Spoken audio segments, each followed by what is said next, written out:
الحمد لله رب العالمين والصلاة والسلام على أشرف خلق الله وسيد المرسلين وعلى آله وصحبه أجمعين. رب اشرح لي صدري ويسر لي أمري واحلل عقدة من لساني يفقه قولي. اللهم انفعنا بما علمتنا وعلمنا ما ينفعنا وزدنا علما. اللهم لا سهل إلا ما جعلته سهلا وأنت تجعل الحزن إذا شئت سهلا. آمین یا رب العالمین.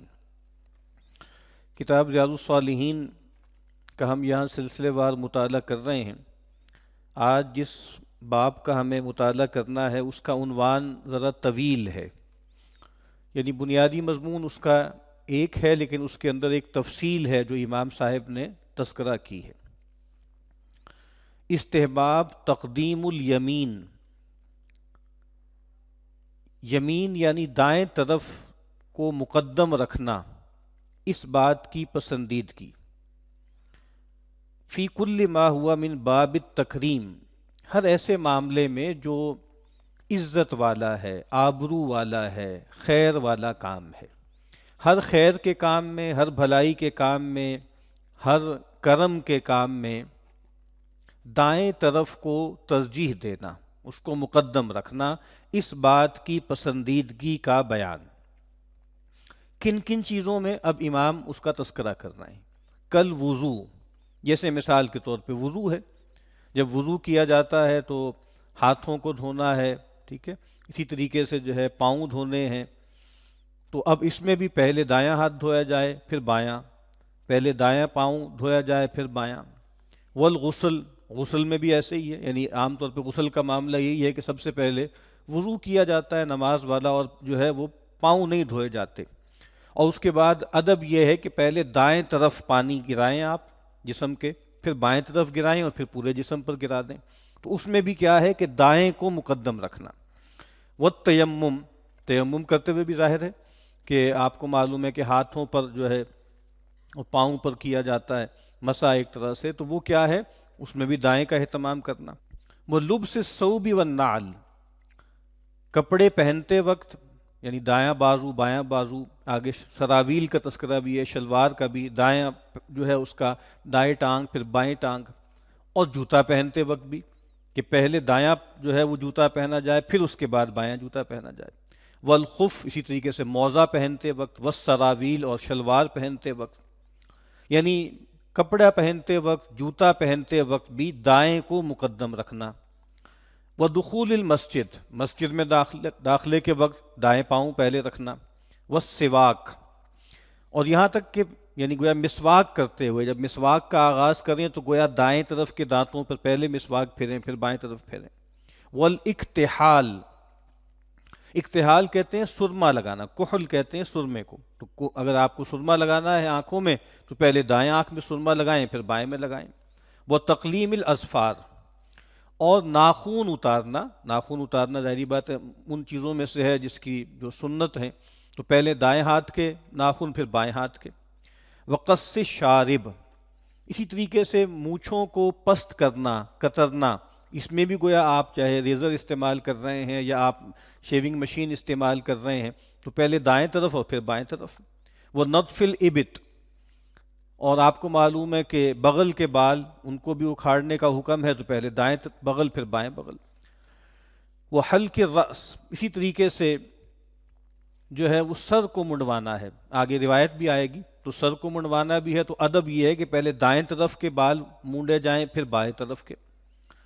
والسلام من الصلاۃ، یہ معروف ہے کہ نماز میں جب نماز سے نکلنے کا طریقہ کیا ہوتا ہے، وہ تسلیم ہے. یعنی نماز میں حرمت قائم ہو جاتی ہے تکبیر سے اور حلت ہو جاتی ہے تسلیم سے، ٹھیک ہے. اسی لیے اس کو جو ہے وہ تکبیر تحریمہ اسی لیے کہتے ہیں نا، کہ اس کے بعد بہت سی چیزیں حرام ہو جاتی ہیں. یعنی آپ کھا پی نہیں سکتے، آپ گفتگو نہیں کر سکتے، آپ چل پھر نہیں سکتے، اور تسلیم سے آپ حلال ہو جاتے ہیں. یعنی یہ تمام چیزیں جو وقتی طور پر آپ کے لیے ممنوع ہو گئی تھیں وہ حلال ہو گئی تسلیم. تو سلام پھیر کے آپ کو نماز سے نکلنا ہے. تو اس کا بھی طریقہ کیا ہے کہ پہلے دائیں طرف آپ سلام پھیریں پھر بائیں طرف. اسی طرح فرمایا کہ والاکل والشرب، کھاتے پیتے وقت دائیں ہاتھ سے کھایا پیا جائے. والمصافحہ، مصافحہ جو کیا جائے وہ بھی دائیں ہاتھ سے کیا جائے، واستلام الحجر الاسود، حجر اسود کو جو ہے استلام کیا جاتا ہے، چھوا جاتا ہے، تو اگر چھوا جائے تو اس سے کیا جائے، یعنی ایک تو ہے بوسہ، اور اگر آپ فاصلے پر ہیں تو آپ ہاتھ سے اشارہ کرتے ہیں تو دایاں ہاتھ استعمال ہوگا۔ اور کہا کہ والخروج من الخلا، جب انسان قضائے حاجت کے لیے جائے تو نکلتے وقت پہلے بایاں پاؤں جو ہے باہر نکالے، والاخذ والعطا، اور اسی طریقے سے بھائی کسی کو کوئی چیز پکڑانی ہے تب بھی دایاں ہاتھ استعمال کریں، کسی سے کوئی چیز لینی ہے تو مستحب کیا ہے کہ دایاں ہاتھ استعمال کریں، وغیر ذالک مما ہوا فی معناہ، اور اس طرح کی دوسری چیزیں جو اسی مفہوم کی ہیں، یعنی یہ سارے کام کون سے ہیں؟ یہ خیر کے کام ہیں، بھلائی کے کام ہیں، ان سب میں مستحب کیا ہے، پسندیدہ کیا ہے کہ دائیں طرف کا یا دائیں ہاتھ کا اہتمام کیا جائے۔ اور پھر کہا کہ وَيُسْتَحَبْ تَقْدِيمُ الْيَسَارِ فِي ضِدِّ ذَلِكَ، اور یہ بات مستحب ہے کہ ایک ایسی چیزیں کہ جس میں پاکیزگی کا پہلو نہیں ہے، جس کے اندر نجاست ہے، جس کے اندر گندگی ہے، اس کے لیے مستحب کیا ہے کہ بائیں طرف کا اہتمام کیا جائے۔ مثال کے طور پہ کل امتخاط والبصاق عن الیسار، یعنی انسان ایک دم ناک آ جاتی ہے، ناک کی ریزش آ جاتی ہے، یا ایک دم تھوک آ جاتی ہے، تو اس کو دائیں طرف نہ تھوکا جائے بلکہ بائیں طرف تھوکا جائے۔ اور اس زمانے میں ظاہر ہے کہ جس طرح آج گھر ہوتے ہیں اور پکے فرش ہوتے ہیں، اس طرح تو معاملہ نہیں تھا نا، یعنی وہاں پر تو معاملہ یہ تھا کہ آپ کچا فرش ہے، آپ تھوک دیں، اس کے بعد آپ اس کو مسل دیں، یا اس پر آپ تھوڑی سی مٹی ڈال دیں تو گویا وہ پاک ہو جائے گی۔ تو اگر تھوکنا پڑے نا تو پھر کہا کہ وہ بائیں طرف تھوکا جائے، اسی طرح ناک کی ریزش جو ہے وہ کہیں پھینکنی ہو، اس کے لیے بھی بائیں طرف کا اہتمام کیا جائے۔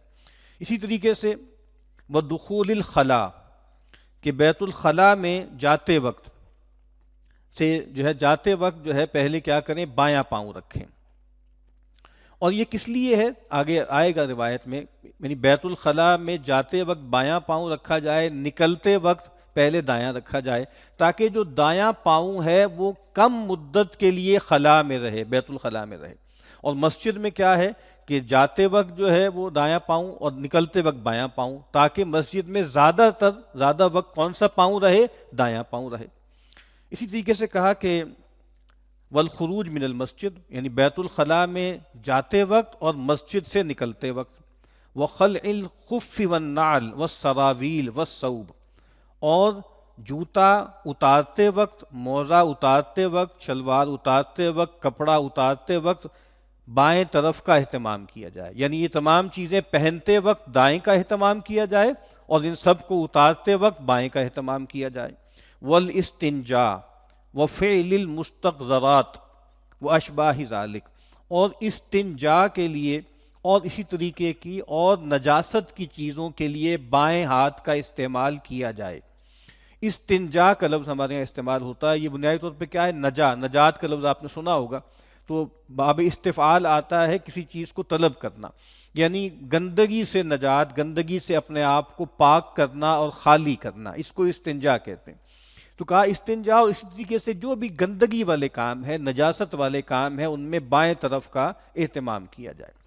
اب اس کا سبب کیا ہے؟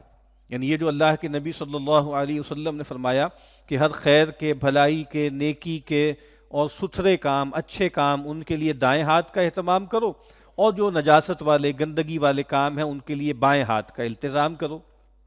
اس کا سبب جو ہے وہ امام صاحب نے جو شروع میں آیات نقل کی ہیں اس میں اس بات کا جواب ہے۔ اعوذ باللہ من الشیطان الرجیم، بسم اللہ الرحمن الرحیم، فاما من اوتی کتابہ بیمینہ فیقول ہاؤم اقرؤوا کتابیہ۔ یہ سورہ حاقہ کی آیات ہیں۔ کہا کہ بے شک وہ شخص کہ جس کو اس کا اعمال نامہ اس کے دائیں ہاتھ میں دیا جائے گا تو وہ کہے گا کہ آؤ اقرؤوا کتابیہ، پڑھو میری کتاب۔ اور اس کے برعکس کیا ہے، وَأَمَّا مَنْ أُوتِيَ كِتَابَهُ بِشِمَالِهِ، اور جس کو اس کا اعمال نامہ بائیں ہاتھ میں دیا جائے گا تو وہ اپنے اوپر افسوس کرے گا۔ تو گویا جو صاحب ایمان ہوں گے، جو خوش قسمت لوگ ہوں گے جو ہے قیامت میں، ان کو ان کا اعمال نامہ اہل جنت کو دائیں ہاتھ میں دیا جائے گا، اور جو ناکام و نامراد اور خائب و خاسر لوگ ہوں گے، اہل جہنم ہوں گے، ان کو ان کا اعمال نامہ بائیں ہاتھ میں دیا جائے گا۔ آگے سورہ واقعہ کی آیات نقل کی ہیں، فَأَصْحَابُ الْمَيْمَنَةِ مَا أَصْحَابُ الْمَيْمَنَةِ، اور دائیں طرف والے اور کیا ہی خوب ہیں، کیا ہی نصیبے والے ہیں دائیں طرف والے، وَأَصْحَابُ الْمَشْأَمَةِ مَا أَصْحَابُ الْمَشْأَمَةِ، اور بائیں طرف والے اور کیا ہی بدقسمت ہیں، کیا ہی جو ہے برے مراد والے ہیں بائیں طرف والے۔ اب دائیں طرف والے کون ہیں؟ اصحاب الیمین، وہ جنتی ہیں، اور بائیں طرف والے کون ہیں؟ جو جہنمی ہیں۔ جنتی وہ ہیں جن کو دائیں ہاتھ میں اعمال نامہ دیا جائے گا، جہنمی وہ ہے جن کو بائیں ہاتھ میں اعمال نامہ دیا جائے گا۔ تو ہماری جو زندگی گزرتی ہے اس میں علامتوں کی بڑی اہمیت ہوتی ہے، سمبلز کی بڑی اہمیت ہوتی ہے۔ تو ہم، اللہ کے نبی صلی اللہ علیہ وسلم نے ہمیں سکھایا ہے کہ ہم دائیں ہاتھ کا استعمال کریں خیر کے کاموں کے لیے، اور اس وقت گویا اس بات کو مستحضر رکھیں کہ ہمیں اصحاب الیمین میں شامل ہونا ہے، اور اس کو ایک فعال کے طور پہ استعمال کریں۔ اور جب بھی گویا کوئی کام دائیں ہاتھ سے کریں تو گویا ذہن میں اس بات کو حاضر بھی کر لیں، اللہ سے طلب بھی کر لیں کہ اے اللہ تو ہمیں قیامت کے دن اصحاب الیمین میں جو ہے وہ گرداننا، ہمارا اعمال نامہ ہمارے دائیں ہاتھ میں دینا۔ تو گویا اس کی یاد قائم رکھنے کے لیے بھی یہ اہم ہے کہ انسان جو ہے خیر کے کاموں میں، نیکی کے کاموں میں دائیں ہاتھ کو استعمال کرے، اور جو ضروری کام نجاست کے ہوتے ہیں، گندگی والے ہوتے ہیں، اس کے لیے بائیں ہاتھ کا التزام کرے۔ ام المؤمنین سیدتنا عائشہ رضی اللہ تعالی عنہا فرماتی ہیں، کان رسول اللہ صلی اللہ علیہ وسلم یعجبہ التیمن فی شأنہ کلہ، کہ رسول اللہ صلی اللہ علیہ وسلم کو تیمن پسند تھا۔ تیمن کا مطلب ہوتا ہے دائیں ہاتھ کا استعمال، اور آپ کو پتہ نہیں یمن جو ہے وہ دائیں ہاتھ کو بھی کہتے ہیں، اور یمن خوش نصیبی کو بھی کہتے ہیں، اور شوم یا مشعمہ جو ہے وہ بائیں طرف کو بھی کہتے ہیں اور نحوست کو بھی کہتے ہیں۔ تو گویا دائیں ہاتھ کا استعمال ایک یمن بھی ہے، ایک جیسے اومن بھی ہے، ایک جیسے آپ سمجھ لیں ایک علامت ہے خوش بختی کی بھی، کہ جو لوگ جو ہیں وہ دائیں ہاتھ کا استعمال کرتے ہیں خیر کے کاموں کے لیے، ان کے لیے ایک بشارت ہے، ان کے لیے ایک نیک فعل ہے کہ وہ آخرت میں اصحاب الیمین میں شمار ہوں گے۔ تو پیغمبر کو تیمن پسند تھا تمام معاملات میں، فی شأنہ کلہ۔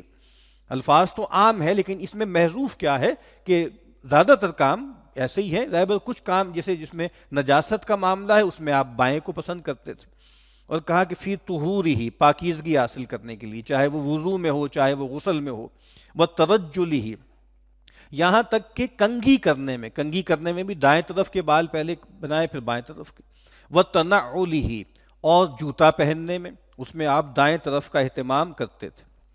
اور آگے فرمایا، سیدہ ہی فرماتی ہیں، کانت ید رسول اللہ الیمنی لطہورہ وطعامہ، کہ رسول اللہ صلی اللہ علیہ وسلم کا جو دایاں ہاتھ تھا وہ تھا آپ کی پاکیزگی کے لیے اور کھانے پینے کے لیے، وَكَانَتِ الْيُسْرَى لِخَلَائِهِ وَمَا كَانَ مِنْ أَذًا، اور جو بایاں ہاتھ تھا وہ خلا کے لیے تھا، یعنی قضائے حاجت کے بعد بیت الخلاء سے کے حوالے سے، اور کوئی ایسا کام جس میں نجاست کا ایلیمنٹ ہو اس کے لیے آپ بایاں ہاتھ استعمال کرتے تھے۔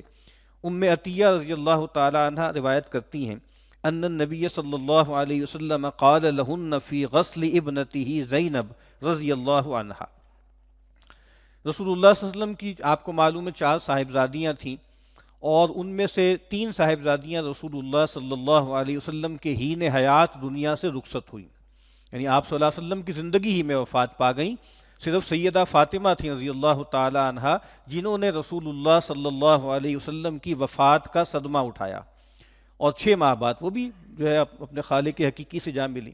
تو آپ کی صاحبزادی سیدہ زینب کا جب انتقال ہوا تو جو خواتین بھی غسل دے رہی تھیں ان کی میت کو، تو رسول اللہ صلی اللہ علیہ وسلم نے ان سے کہا ابدأن بمیامنہا ومواضع الوضوء منہا، تو آپ نے ان خواتین سے کہا کہ دیکھو دائیں طرف سے آغاز کرنا اعضاء کو دھونے کا، اور کہا کہ اعضاء کو دھونے کا آغاز کرنا اعضائے وضو سے، یعنی سب سے پہلے جیسے وضو کیا جاتا ہے نا، وضو میں جن اعضاء کو دھویا جاتا ہے، تو غسل میت میں بھی رسول اللہ صلی اللہ علیہ وسلم نے فرمایا کہ پہلے ان اعضاء کے غسل سے غسل کا آغاز کرو، اور پھر خاص طور پہ فرمایا ابدا بمیامنہا، کہ ان کے جسم جو ہے اس کے دائیں طرف سے غسل کا آغاز کرو۔ سیدنا ابو ہریرہ روایت کرتے ہیں کہ رسول اللہ صلی اللہ علیہ وسلم نے فرمایا اذا انتعل احدکم فلیبدأ بالیمنی، جب تم میں سے کوئی شخص جوتا پہنے تو دائیں طرف سے آغاز کرے، وَإِذَا نَزَعَ فَلْيَبْدَأْ بِالشِّمَالِ، اور جب جوتا اتارے تو بائیں جوتا پہلے اتارے. لِتَكُنِ الْجُمْنَ أَوَّلُهَا تُنْعَلْ وَآخِرُهُمَا تُنْزَعْ، تاکہ جو دایاں پاؤں ہے نا وہ سب سے پہلا ہو پہننے کے اعتبار سے اور سب سے آخری ہو اتارنے کے اعتبار سے، یعنی دائیں پاؤں میں زیادہ دیر تک جوتا رہے یا زیادہ دیر تک موزہ رہے.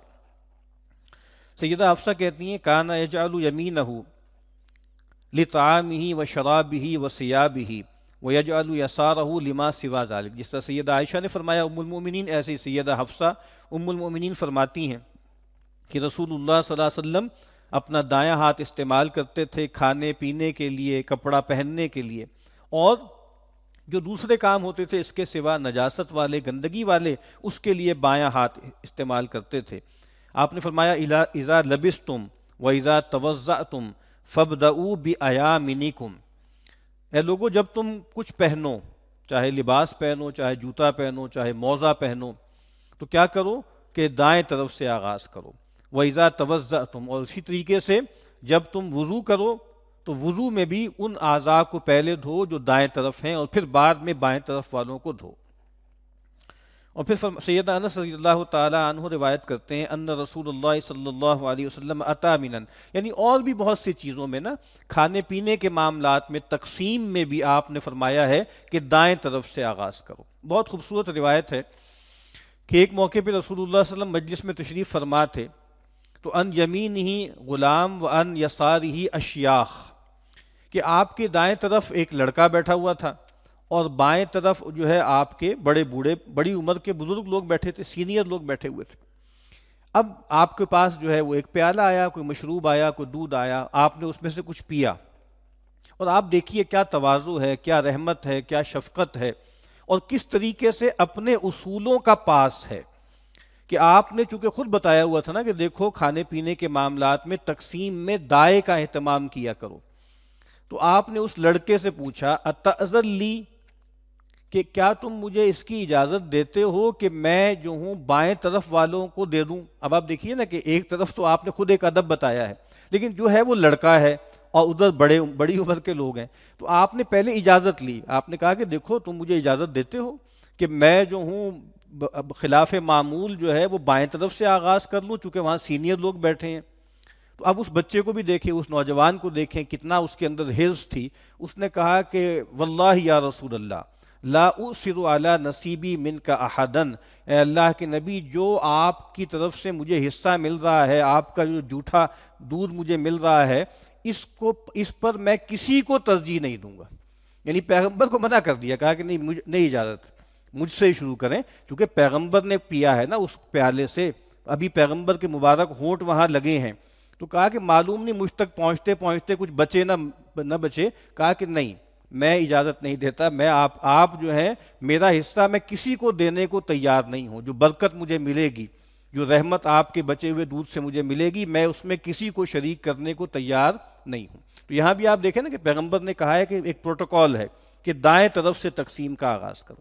انس کہتے ہیں کہ رسول اللہ صلی اللہ علیہ وسلم منا تشریف لائے، فَأَتَى الْجَمْرَةَ فَرَمَاهَا، تو آپ جمرہ کے پاس آئے اور وہاں آپ نے اس کو کنکر مارے. ثم آتا منزلہ بمنن، پھر آپ واپس منا میں آئے جو آپ کی منزل تھی. وَنَحَرَ، اور آپ نے قربانی کی. ثم قال للحلاق، پھر جو حلاق تھا، جو مونڈنے والا تھا، جس کو ہم حجام بولتے ہیں، تو عربی میں اس کو حلاق کہتے ہیں، تو آپ نے حلاق سے کہا خذ، اور آپ نے کہا لے لو بال یہاں سے، اور دائیں طرف کا سر آپ نے پیش کیا پہلے کہ پہلے یہاں سے لو. ثم الایسر، پھر آپ نے بایاں حصہ سامنے رکھا کہ اب اس کے بال اتارو. ثم جعل یؤتیہ الناس، اور پھر آپ نے وہ بال لوگوں میں تقسیم کر دیے. دوسری روایت میں ہے کہ آپ آئے جمرہ کے پاس، آپ نے اپنی قربانی نہر کی اور آپ نے جو ہے وہ حلق کروایا، اور پہلے جو ہے وہ دایاں حصہ سر کا پیش کیا حلاق کو، پھر بایا. پھر آپ نے ابو طلحہ انصاری کو بلایا اور آپ نے وہ بال جو آپ کے جو ہے مبارک سر سے اترے تھے وہ ان کو عطا کیے. اور پھر آپ نے کہا کہ اقسمہ بین الناس، اور آپ نے کہا کہ ان بالوں کو لوگوں میں تقسیم کر دو. یعنی پیغمبر صلی اللہ علیہ وسلم جب وضو فرماتے تھے تو صحابہ کرام آپ کے وضو کا مستعمل پانی زمین پہ نہیں گرنے دیتے تھے. جب آپ صلی اللہ علیہ وسلم بال ترشواتے تھے یا سر منڈواتے تھے تو صحابہ کرام میں دوڑ لگ جاتی تھی کہ آپ صلی اللہ علیہ وسلم کے جسم مبارک کے بال اپنے پاس تبرک کے لیے اور برکت کے لیے رکھیں۔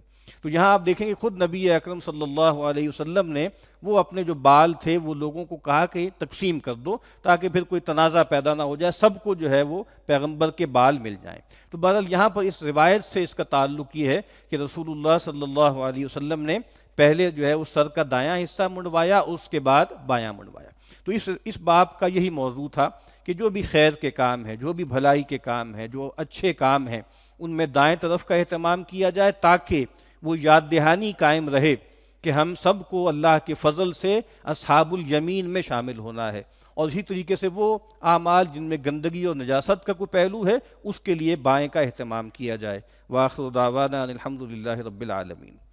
اللہم صلی علی محمد وعلی آل محمد وبارک وسلم۔ اللہم اغفر لنا ولآبائنا ولأمہاتنا ولجمیع المؤمنین والمؤمنات والمسلمین والمسلمات الاحیاء منہم والاموات انک سمیع مجیب الدعوات۔ اللہم اشف مرضانا مرضى المؤمنین والمؤمنات والمسلمین والمسلمات۔ اللہم احسن عاقبتنا فی الامور کلها واجرنا من خزي الدنیا وعذاب الآخرہ۔ اللہم انصر المسلمین والمسلمات۔ اللہم انصر المجاہدین فی کل مکان۔ اللہم انصر المجاہدین فی فلسطین۔ اللہم انصر المجاہدین فی غزہ۔ اللہم انصر المجاہدین فی حماس۔ اللہم ارحمہم، اللہم ارحمہم، اللہم ارحمہم، اللہم عافہم، اللہم عافہم، اللہم عافہم۔